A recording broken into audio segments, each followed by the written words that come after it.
नमस्कार, मी अविनाश जाधव, मनसे पक्ष नेते. मी आज कोकणात आहे, माझ्या गावी गेलो होतो आणि गावावरनं पुन्हा ठाण्याला जायला निघालोय. रात्रीचे 11:15 वाजले आणि 11:15 वाजता मी आता जिथे उभा आहे तो आपला कशेरीचा भोगदा. आणि या कशेरीच्या भोगद्यात आल्यावर मला आश्चर्य असं वाटलं की एवढे दोन मोठे भोगदे बांधलेले आहेत बाजूबाजूला आणि दोन्ही भोगद्यामध्ये लाईट नाहीये. खरं तर सिक्युरिटीच्या दृष्टीने किंवा हे कोकण आहे, दोन्ही बाजूने प्रचंड अंधार आहे आणि अशा परिस्थितीमध्ये जर एखाद्या भोगद्यामध्ये लाईट नसेल तर किती मोठी घटना होईल. एखाद्या गाडीला लाईट नसेल तर किती मोठी घटना होईल. हा कोकण हायवे मागची जवळजवळ 18-20 वर्ष बनतोय.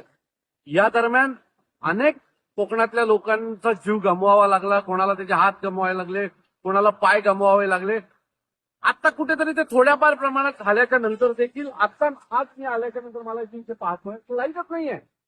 आणि 2 दिवसापूर्वी मी इगतपुरीला गेलो होतो पक्षाच्या कामासाठी आणि इगतपुरीला मी जात असताना मी नवीन जे समृद्धी महामार्ग झालाय तिथून आतून घुसलो आणि आता समृद्धी इगतपुरी ते भिवंडी हा जो नवीन पॅच सुरू झालाय त्या पॅच मध्ये 2 मोठे भोगदे झाले आणि त्याला एवढ्या मोठ्या प्रमाणात लाईट आहे की लांबून माणसाला कळतं की भोगदा येणार आहे. आणि आजूबाजूच्या सगळ्या लाईट्स या चालू होत्या.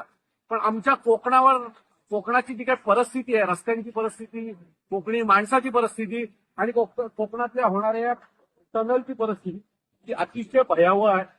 जोपर्यंत कोणी मरणार नाही तोपर्यंत मला वाटतं सरकार या गोष्टींकडे लक्ष देणार नाही.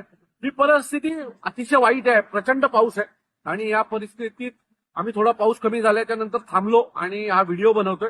पण मला असं वाटतंय की हा व्हिडिओ सरकारला पोहोचला पाहिजे. मी माझ्याकडनं प्रयत्नच करीन सरकारला पोहोचवायला, परंतु आपल्या सगळ्याची जबाबदारी आहे, कोकणात राहणाऱ्या प्रत्येक माणसाची जबाबदारी आहे. जर अशा प्रकारे आमच्याबद्दल तुमची वागणूक असेल ना तर या सरकारचा निषेध आहे. धन्यवाद.